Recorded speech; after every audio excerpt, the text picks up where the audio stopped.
pleased to introduce Patrick Burns, who is a wonderful composer, teaches theory, now teaching online. But Patrick, thank you so much for joining us. Hey, thanks for having me. I appreciate it. Yeah, so in our pre-interview call, we were kind of just dialoguing, and I said, "Hey, let's just go ahead and start recording this." And I was telling you about, here in Virginia, things have kind of shut down completely, and you were kind of telling what was going on in up in New Jersey.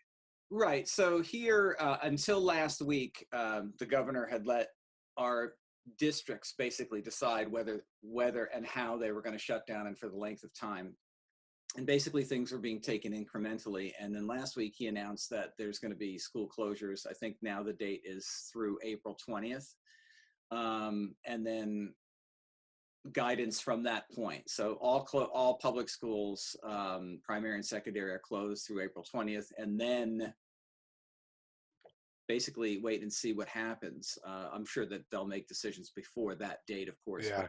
But as far as universities, universities here are, I guess, pretty much as they are in lots of other places where they're on strictly an online platform. So there's no in-person meetings of any kind, which, if you teach theory, you can do that. And certain other subjects, you can do that with actually quite good success, I think. The problem happens with thousands and thousands of us are in this predicament with ensembles. So at Montclair State University, I teach theory, and I can meet with my students and do what I need to do that way. But at New Jersey City University, where I direct the Wind Symphony, there we are. I mean, obviously, all of our events are canceled. Yeah. So have you approached that at all at the college level for the wind ensemble, or what are you doing there? So what I'm doing is the cornerstone of our semester for this semester was to, I call it re-premiere, simply because I don't think that this piece has been done in a couple of generations. We're going to re-premiere a piece by Ulysses Kay called Short Suite. It was written in 1950 and published in 1957. And Ulysses Kay was a very important American composer, African-American composer, who's from New Jersey. Actually lived in Tenafly or Teaneck, from me about 20 minutes away. Right. And really, I became familiar with his work when I was probably 18 or 19 years old. And I found this piece, Short Suite, that I hadn't known about. There's references to it in lists of his work, but I can't find a recording. I can't find anything about it. It's long out of print. The set that I have has never been opened, one of those things. Right. And I said, well, what a great way to sort of represent this. And then I got in touch with one of his three daughters, who also still lives in New Jersey. That took a little bit of doing, but so there's this connection to his family. Yeah. And I was really excited about that. The kids were excited about it, obviously. So since that can't happen, what I'm doing is sort of a multi-part, I don't know if I want to say it an analysis project, but a composer exploration process, where there's a very long interview a phone interview that he did with Bruce Duffy online. So we're exploring that and answering some questions. I'm having the kids also, based on that interview and on their growing knowledge of his music, excuse me, I'm giving them some listening assignments. Yeah. They're going to come up with some questions as part of their assignment, is to, come up with some questions. What would you ask the composer? Obviously you can't, but you can ask his daughter, right, some questions. Cool. So we can try to maintain this growing relationship. And my goal then, and it's unfortunate for the seniors, of course, who are graduating, but I would like to then present this piece in December in our fall concert series. Okay. So, I'm not going to repeat the entire program, but since this is the hub of everything, right, I want to keep that. And so I'm keeping everybody's interest as much as I can in it. Yeah.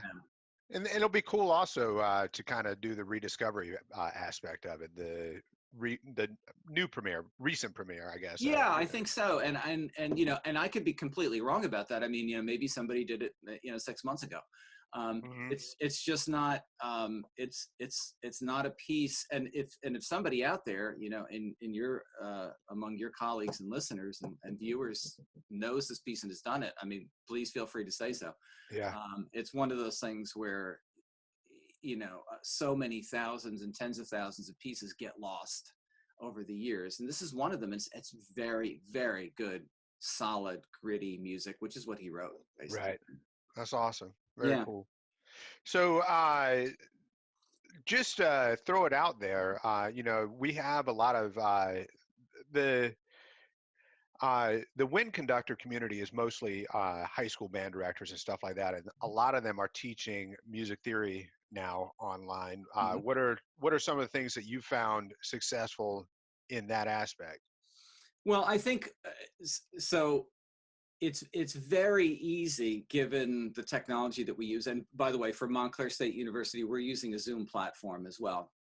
So I can, in the middle of a discussion, I mean, planned or not, I can very easily pull up something in Sibelius that I've crafted for a particular teaching tool, or on YouTube, extremely easily. The technology that we have at Montclair, we do have the tech to do that, but it's clunky. There's always some kind of issue, and it's very, very tough.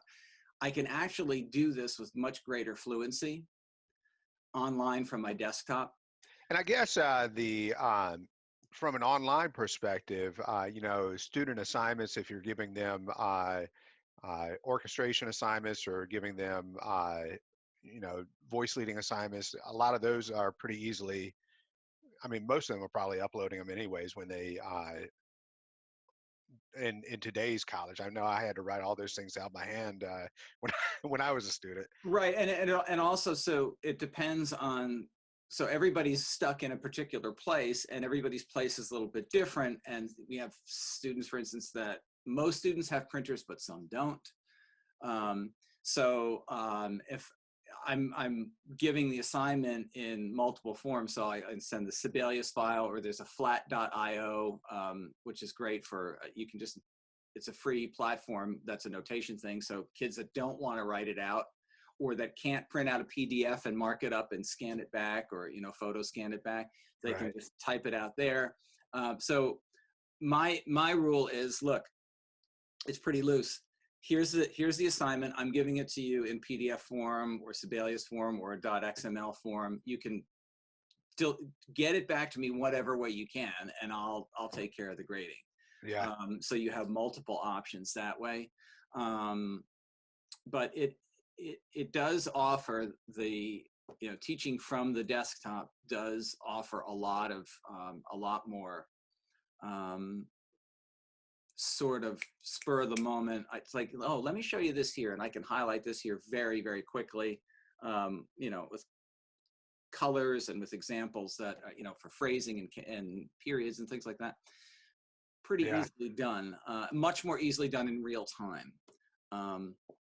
You do lose the personal contact with people. Right. Yeah. Um, and since we're doing this in small groups, so I have a class of about 25, and we have them in groups of like 8, and 9, so that we don't crash the bandwidth, because everybody is now, Right. online, and we're trying not to put 25 or 30 people at a time in these theory classes Yeah. that are all, because Zoom has been pushed to the max, Right. and so then teaching a mini lesson 3 times can be a little difficult, because one group is going to have maybe no questions, another group might have a lot of questions that Yeah. you can't get to. So then we're supplementing that with videos. Yeah. It's exhausting, but I also am really intrigued by it, and it's exciting. Now, so once I get into it, I'm kind of like a border collie, where I'm like, oh, I can do this, and I can do this, So there's a Yeah. double-edged sword to it, but I really am proud of my students. They're really hanging in there, so I'm Yeah. pleased. Yeah. And I am actually amazed at the entire uh, music education community, just kind of Yeah. grabbing this bull by the horns. making the most of it, and you know it really just reveals the resilience, the resolve, and the determination of music directors all over.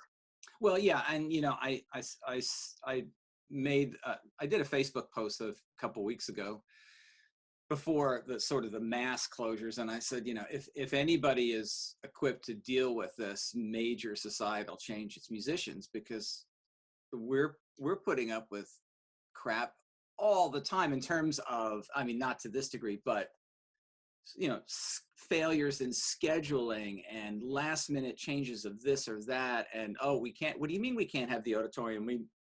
We booked it for this dress rehearsal 6 months ago. Oh yeah, but you can't. So I mean, we're dealing with this stuff. Oh, we're supposed to have 4 buses, but there's only 2, and we leave in 20 minutes. Well, that's great, So I mean, these things are always coming up, no matter how well organized you are, and most of us are. But we have to deal with these real-time problems that, albeit, are not life or death, of course. Right. But um, we have to be. We are in sort of. If we're not born to be flexible, we certainly learn it. Yeah. And so I'm not surprised that musicians and music educators are just like, okay, this is what it is, so let's do it. Yeah. And it's Yeah. great to see. Yeah, most definitely. Yeah. And I've been talking to a bunch of different directors and just asking them, and it's it's it's neat to get a peek into the minds of these different directors, and you kind of get a glimpse of some of their priorities with what they're putting on.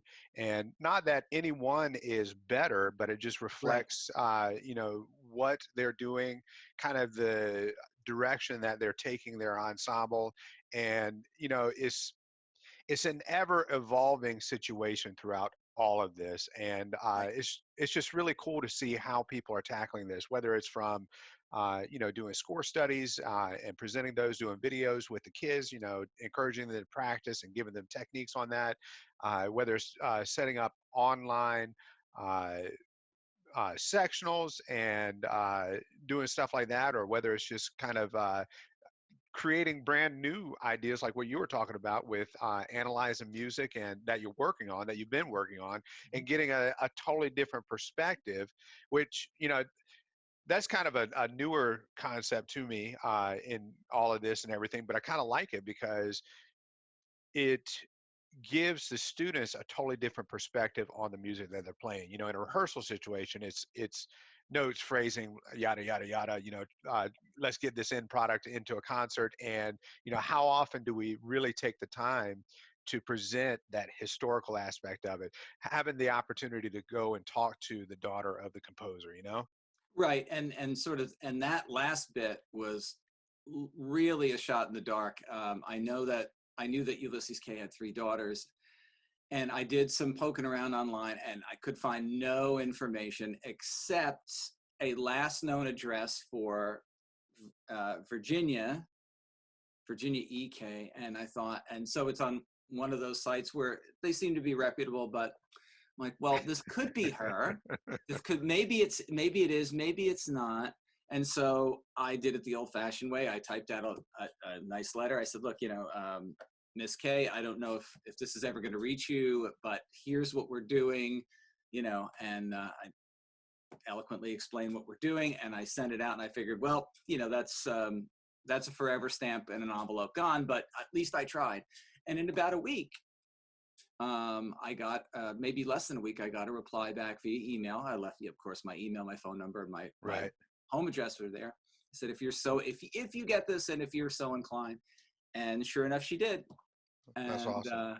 so that was, and it took a while to get to that address. I know it might sound a little creepy, but I was really trying to find someone connected with the K family, so that I could go back to the kids and say, hey, we've established this, and we have. And so she's, I haven't communicated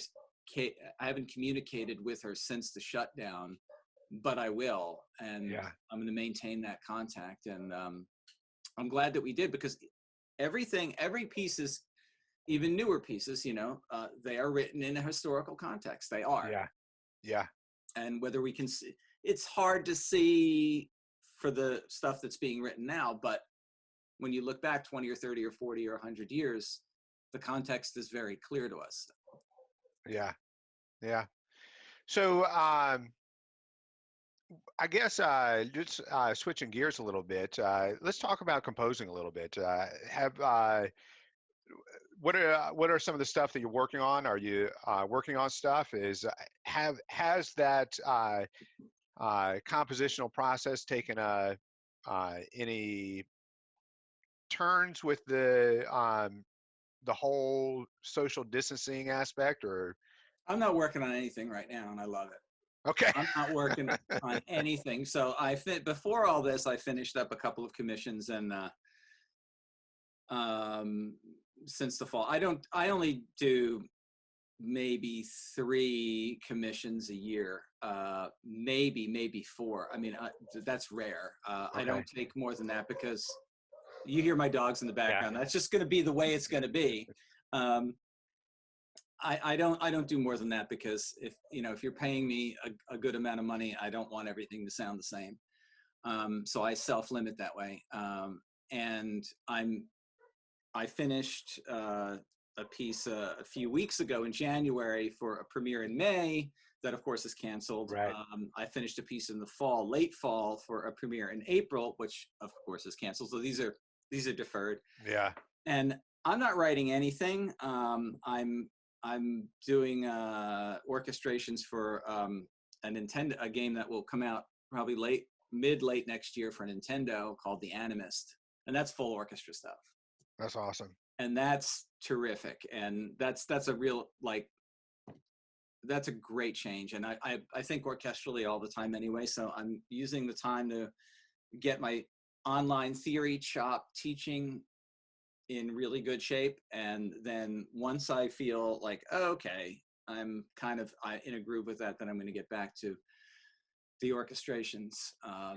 So how did you get involved with that type of commission type working with the gamings and stuff like that and writing music for that? Because that's a huge thing right now, and it's kind of neat to see the creative aspect and how that's kind of sparked new ideas in music. Right. Well, it's interesting. So a former student of mine who was recommended to me for a couple of private lessons by someone I used to teach with probably 25 years ago. And she reached out to me about 10 years ago and said, look, I've got a really phenomenal student, and he needs a little guidance. I think he was maybe 18 at the time. His name is Andrew Allenson. And I said, well, yeah, if he wants to come for a lesson. So he came for a lesson. I'm like, oh, really, this kid is really good. Not really trained, but you can't do too much. You can't really teach somebody to compose. You do or you don't. Right. You can give exercises, but either you have that sort of imagination or you don't. And he transferred from I'm not quite sure where he was attending at the time. He transferred to Montclair. He was there for a few years. And in one of our lessons, so he became a private student of mine at Montclair. And then in one of our lessons, we were always talking about orchestration, and I was demonstrating this, like, oh, this in what you're writing reminds me of this. Let's check this out. And in one of our lessons, he said, quite out of the blue, would you ever be interested in orchestrating for video games? And I said, sure, and so then, no, this, he was probably like 22 at the time. Right. 23. I'm like, well, why do you ask? He said, well, my brother and I are starting a company. And so now you think, okay, well, that's nice ambition, but this is a garage band. Everybody's got their garage band. You're going to make it big. And, and I'm the last guy to ever say, I'm the last person in the world. No, if anybody ever says, Burns told me I would never make it, is a liar, because I've never said that to one person for reasons like this. So I said, yeah, just keep me in mind. And here we are. I mean, they're wonderfully connected. They have great investors. They've got a couple of games out. One is called Two Brothers. I did the final scene music for that a few years ago. And then another one, Y2K, which I didn't work on. But this is the first real big project, and it's terrific. It's full symphony. We're going to be recording in Prague. Really? With Prague Film. With Do you know this group? It's called the Prague Film Harmonic. It's a little, it's kind of a cheesy name. Phenomenal group. They're one of the best film orchestras in the world, film and game. And you've heard them. We've all heard them, and they're without knowing that you've heard them. So this is actually a complete recording project also. It's not just uploading synth and not just doing the, that's awesome. Full symphony. This is big. This is like studio. That's awesome. Yeah, it's a big deal. This is their they're doing this the right way with investors and all the way through. Now, of course, the timeline on this now is a question mark, because a lot of the video game conventions and stuff like that were supposed to happen in the spring are canceled. So a lot of release dates, it's just like the movie industry, right? So a lot of release dates that were going to happen are now pushed back, 2, 3, 4 months, 6 months, we don't know. So this is going to affect our timeline. But Andrew Allenson is the composer, and Brian Allenson is his brother, is the developer, and they're just phenomenal. And as an orchestrator, I can say, and we have a really good relationship. So I'll say, I know what you want here. I know what you're thinking. Do I have some liberty to experiment with this? And of course, if you don't like it, you can chuck it. Don't do what you want. Like I think if you have a longer introduction here, or do what you want, do it. You do it. So there's great freedom with that. Yeah, that's cool. That's nice to have that freedom. Yeah, and it's a great collaboration. So that's really exciting, and it gets as much as I love wind band, and I do. I'm thinking orchestrally all the time, and so then being able to, work orchestrally is really nice. It's a good balance. That's awesome. So does that involve you going out to work with the recording group, or? It will when we do it. So the timeline is, we were originally thinking that probably in August we would do this, or maybe the fall, between August and October. But now, everything is, we're sort of like, the cat on the carpet, like, dug in, and so we don't know when that's going to happen, and we're just taking our time. So, look, it's better to take your time with it and get it right. And we didn't lose any sessions. We don't have any deadlines. A lot of people are losing these things. We'll figure it out, but we'll be there whenever we're there, probably next year sometime. Yeah. Well, that's cool, man. That'll be a neat experience. Yes. So we connected because I through Facebook, and I've been coming across. You've been doing like daily, 12:15, I think is when you. 12:15 p.m. You do a little Facebook Live thing. What was behind you getting that started up? Honestly, I just figured, well, there was nothing particularly behind it. I just figured, well, we're all home and we're all doing this new routine, which we're not settled into, and nobody's really acclimated yet to any of it. So I thought, well, I'll just do this at 12:15. I picked a day, I picked a time, and I'll just talk, and people will show up or not and ask questions. It's very informal, and we call it "No One Cares" or "Pro Tips Live" or something like that. And it's just sort of a stream of consciousness kind of thing. And so we've covered lots of things. We've talked about education and bowling. By the way, that is Richard Nixon Bowling, our greatest bowling president. He and Harry Truman. We've talked about. Yesterday we talked about. I don't know if you were on yesterday, but on Twitter I suggested to Jimmy Connors that that we enlist him to fight COVID-19. in sort of a death match, is, you know, because no one can beat COVID. If there's any but athlete out there that can beat COVID-19, it's Jimmy Connors. And so he said, "I'm ready to do my part." And then right down the thread, John McEnroe said, "I'll definitely be watching, but from a distance." And I said, "John, you know, you might as well join in. More hands make less work." So we're trying to now enlist Jimmy Connors' help in fighting. I mean, look, you got to have a sense of humor. Yeah. As serious as it is, I mean, you know, so it's just turned into this sort of like little daily.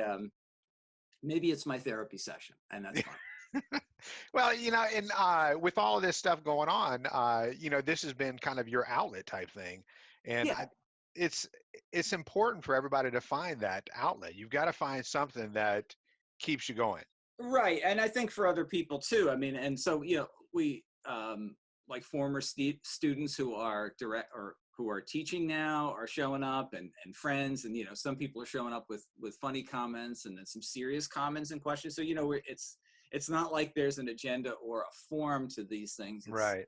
It's Yeah. hey, what do you want to talk about? And maybe it's nothing, and just say a few things. And just like this conversation, it's leading somewhere. There's no script to it, Right. which is kind of cool. Yeah. No, it's been entertaining, and you have covered like uh, you've talked some about you know, theory, teaching online. You've talked about, you know, somebody brought up gin one time and Yes, had a little conversation about gin, and then you know, how to drink gin and how to not drink gin. Yes. so I mean, it's just been a really for me, it's a nice midday refresher, just kind of break Well, the monotony. well, that's cool. I'm glad to hear that. Thank you. I Yeah. mean, it's what it should be. It's just like, you know, hey, we'll get together for a little bit and rap about whatever. Yeah. Well, cool. Well, listen, I do appreciate you taking the time to kind of hang out a little bit in a little less formal situation and all that. And is there anything you want to say to the directors out there?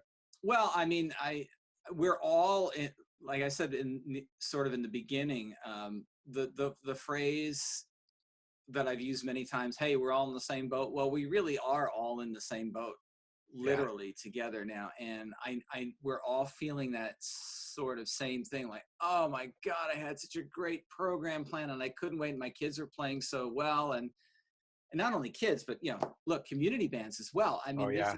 this is at every level, and Yep. not only bands. I know this is a wind conductor, but every performing size and force, and, you know, live music, period. Yeah.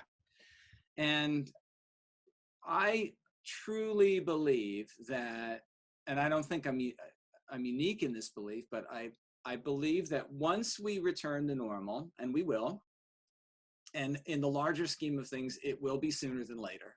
Yeah. I think that there's going to be an even greater interest and a greater need and a greater passion for live music making, and Yeah. on our part and on the public's part, for experiencing those live events together. Yeah. And I think that as unfortunate as this has been, you know, in lots of ways, not only educationally, but in terms of public health and people that are really suffering, and that can't go you know, ignored either. And I know no one is ignoring it. I do believe that music is going to help us to recalibrate our daily lives, and all of us, you and me and everybody out there that does what we do in our own way, is going to be ready to contribute to that. Yeah. And that's something really to look forward to. Yeah, most definitely. Yeah. And I'm with you on that. And I think, to be honest with you, I think moving through this, I think our community is going to be stronger, and I think it has been a catalyst for a lot of creative juices to be flowing during all this time. Right. And, you know, when you put even when you have people that don't do what we do, or maybe that don't go to live concerts, oh, symphony isn't my thing, or that classical music is my thing. When you take somebody like that may not have that live music experience, and you put them in the same room as an orchestra, as a band, listening to music that they might not ever listen to online or whatever, when they see 100 people up there or 80 or whatever, and they hear that sound coming at them, it's a whole different experience to that new listener, you know? Yeah. And we're going to have, I think, we're going to have a lot more people like that are going to be experiencing what we do. We're going to have the regulars too that just love what we do, but we're going to have a lot more new listeners, I think, coming to symphony, coming to band, coming to chorus, vocal, instrumental ensembles, and they're going to be experiencing this stuff in real time for the first time, or maybe for the first time since they were kids. And I think it presents a great educational and artistic and cultural opportunity for us. And I think we're going to be ready to contribute. Yeah. Well, what better place to stop than that? All right. Yeah. Well, Patrick, thank you so much. I really do appreciate your time. Thanks, Aaron. This has been a lot of fun. Thanks for having me. Yeah, man.